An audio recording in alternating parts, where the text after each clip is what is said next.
our new series of recordings called What's Normal. These look at what we expect in physical and emotional development for children between the ages of 2 and 11. For those of you who have not come across us before, I'm Sam. I'm the Clinical Director here at Standing in the Gap. Standing in the Gap is a small charity which started in 2017. We're what's called an early intervention mental health charity. This means we work with children and families before they hit crisis and while they are having wobbles and concerns. Our vision is that every child is emotionally healthy and able to flourish. We support preschool and primary age children and help them manage the big emotions such as fear, anxiety, anger and grief. Our mission is to build emotional wellbeing in children by providing tools and support to children and families. We're a small charity based in Oxfordshire and have been fortunate to get a grant from the Coronavirus Support Fund, which is distributed by the National Lottery, to enable us to make this resource. However, if you found this series useful, please do make us a donation to enable us to continue to make these resources. You can do this via our website using the donation button or text SITG and the amount to 70085. If you'd like to support us regularly, please look at our supporters page on the website for full details. Your support can really help make a difference to children and families. Prior to starting Standing in the Gap, I carried out some research in 3 schools in Banbury in Oxfordshire. This looked at parents' and teachers' views on support for children with mental health distress or difficulties. One of the really clear themes that came out from this research was that parents told us that they didn't really know what normal was. So they weren't sure if it was a problem, or what was a phase, or what was normal for that age. They also told us they wanted to know what were classed as the red flags or concerns, things that they shouldn't ignore, and when they should ask for help. Finally, they told us they didn't know where to go for help, so wanted all this information. We wanted to respond to those concerns and have some generic advice about how children develop, what factors influence all children's development, and what behaviour is a concern or what we class as a red flag.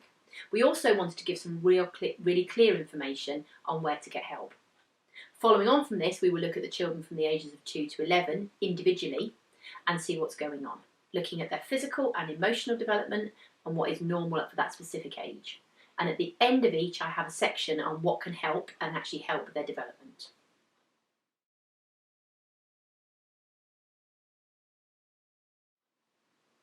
One of the things that parents often ask is, when should I ask for more help for my child? I'd recommend, if you see any of the following behaviours, you have a conversation with your child's school or your GP about getting your child assessed, as they will probably need some more support. If we pick things up early, they can be supported. Behavioural changes don't necessarily mean an underlying significant issue, but they're unlikely to go away on their own. So red flags or behaviours that are cause for concern include a change in behaviour.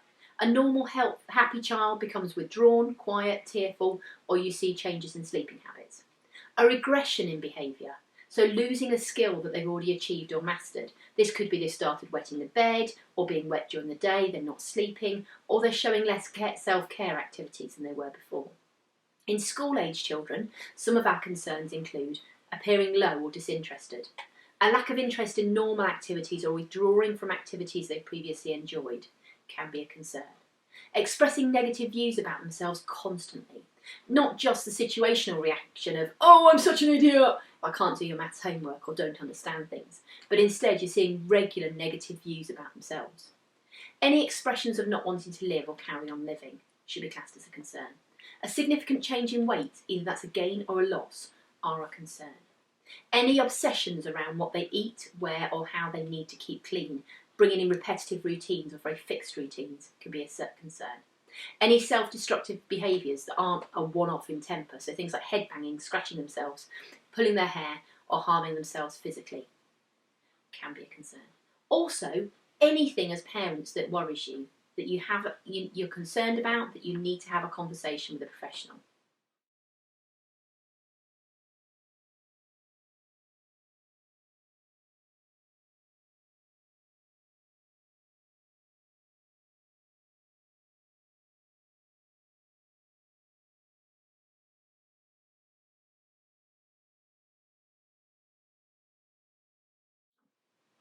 So who do I go to for help?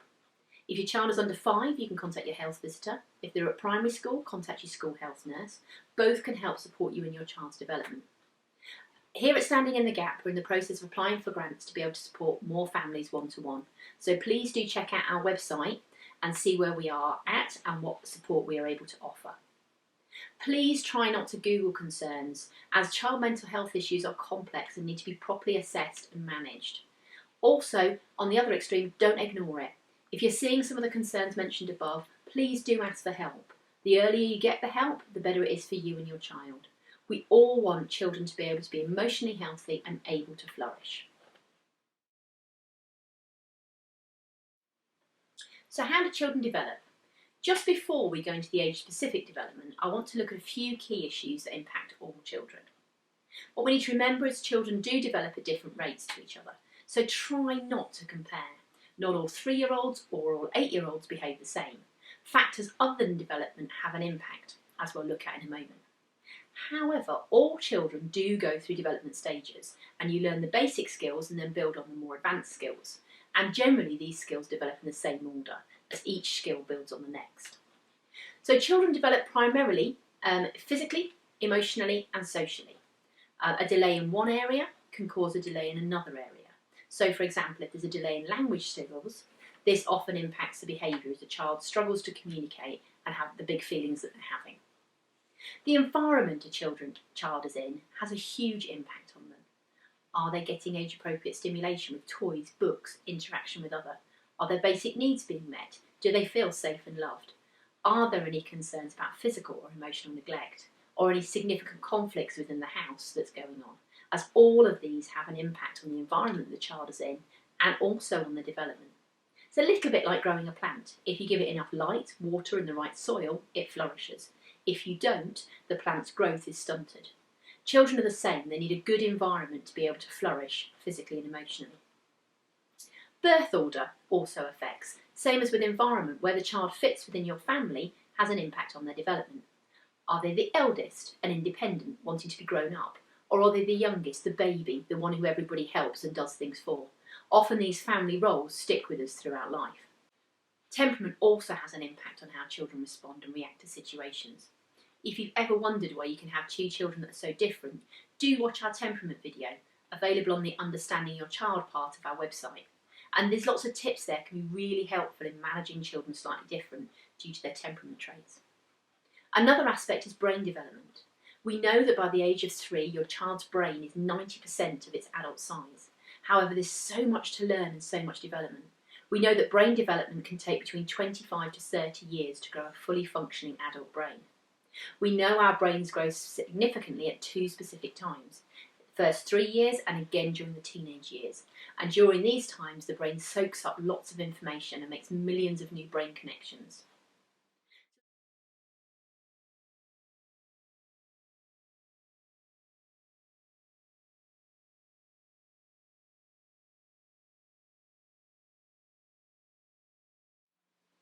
To help your child make sense of the world, it's really important to talk to them. Explain to them what's happening, what you're doing, and also what you want them to do. Please do see our resources on managing change in the Understanding Your Child section of the website. It's got a whole useful bit of information on explaining things and how you walk children through different stages. Secondly, let them know that they are loved and safe. Thirdly, give them a framework to help them understand and process things. Neurobiologists and cognitive psychologists tell us that between 40 and 95% of what we do is habit. So it's worth building in good routines with your child. This can include anything from cleaning their teeth, sitting at the table to eat, or reading books together before they go to bed. By building in patterns, it helps children place activities when initially they can't tell the time. Really important to say that the information in these videos is a guide. If you are concerned about your child's development, whether that's physical or emotional, it's really important you get somebody to review you in person.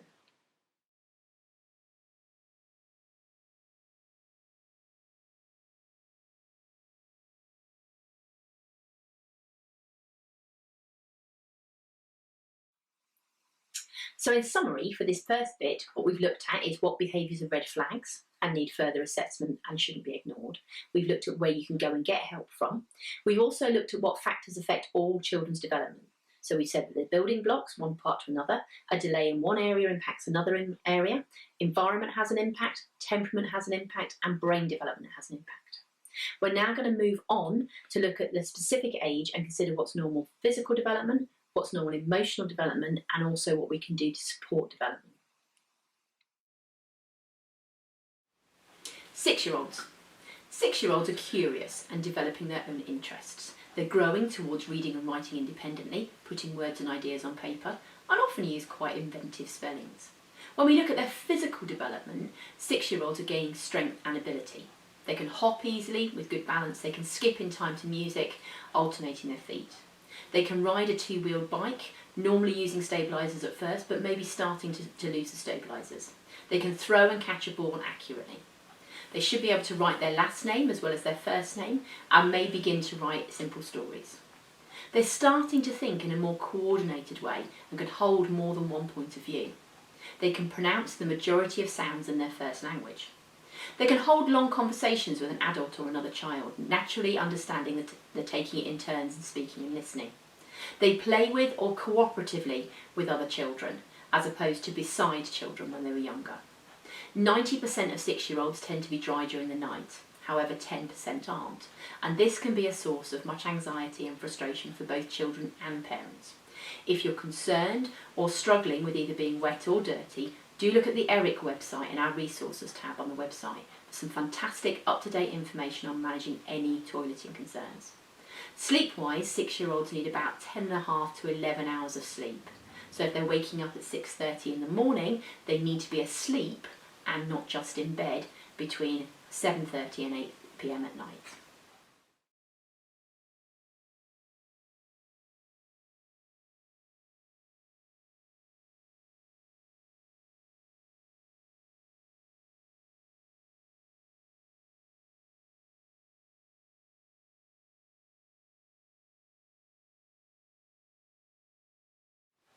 So when we look at the emotional development of 6-year-olds, 6-year-olds are able to tell the difference between reality and fantasy, but still get a bit frightened by supernatural characters in books or cartoons.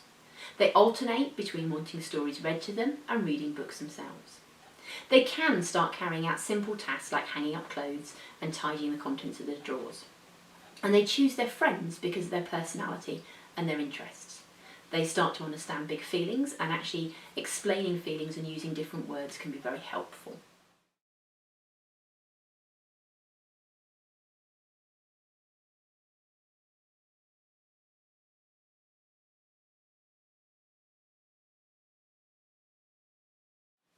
So what can we do to help 6-year-olds develop?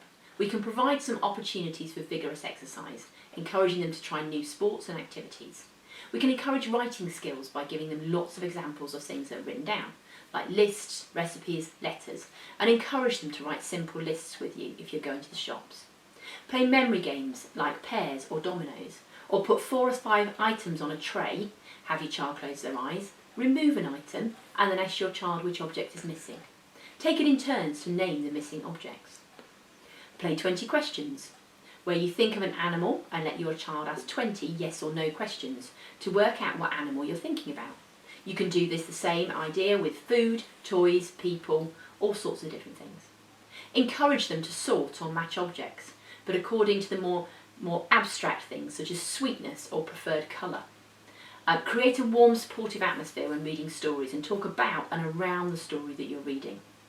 Give them lots of opportunities to be able to chat to you and explain what's happening in their worlds. But most of all, do enjoy your child as a 6-year-old. Don't fall into the trap of saying, when you're bigger, when you can, or it'll be great when, because time goes very quickly. Enjoy them as they are at 6 and what they can do and what they can't do.